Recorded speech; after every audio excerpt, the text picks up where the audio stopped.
বাংলাদেশ জাতীয়তাবাদী যুবদল দুপচাচিয়া পৌর যুবদলের পক্ষ থেকে আপনাদের জানাই আন্তরিক শুভেচ্ছা ও সালাম।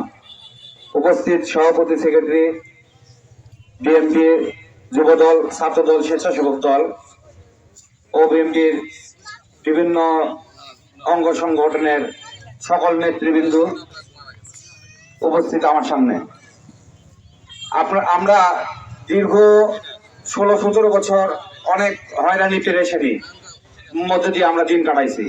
এখানে যারা উপস্থিত আছেন এখানে কিন্তু সবাই দলকে ভালোবেসে আসছেন, তাই নাকি?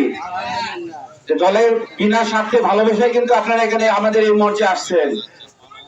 আমরা এমন কিছু করব না দলের বিরুদ্ধে যারা বিগত দিনে স্বৈরা শাসকদের সহযোগিতা করছে, যারা প্রশাসন দিয়ে ধরে দিছে যে অমুক অমুক গাড়িতে আছে যান, অমুক নেতা অমুক গাড়িতে আছে, এদেরকে কোন রকম আশ্রয় প্রশ্রয় আমরা দিব না।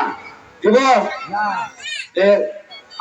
আমাদের সৌভাগ্য কি আমরা এত বছর হয়রানির পরেও বলতে পারি, মানে এত বছর বলে আসছি যে আমরা বিএনপি করি। এখন কেউ আছে বলতে পারে যে আমরা আওয়ামী লীগ করি? বাংলার কোন জায়গায় বলতে পারবে, কোন বাজারে বলতে পারবে যে আমি আওয়ামী লীগ করি? এরকম কোন ভাবের কারোর পাঠা আছে বুকে যে বলতে পারে আমরা আওয়ামী লীগ করি?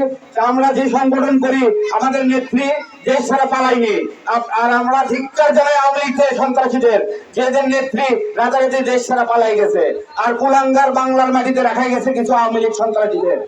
তাদের দাঁত ভাঙ্গা জবাব দেবো আমরা।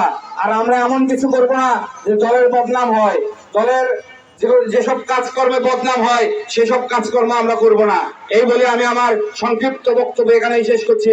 খোদা হাফেজ। বাংলাদেশ জিন্দাবাদ। শহীদ জিয়া মরহত। দেশনেত্রী খালেদা জিয়া জিন্দাবাদ। তারুণ্যের অহংকার দেশনাথ তারেক রহমান জিন্দাবাদ। সবাইকে ধন্যবাদ। আসসালামু আলাইকুম।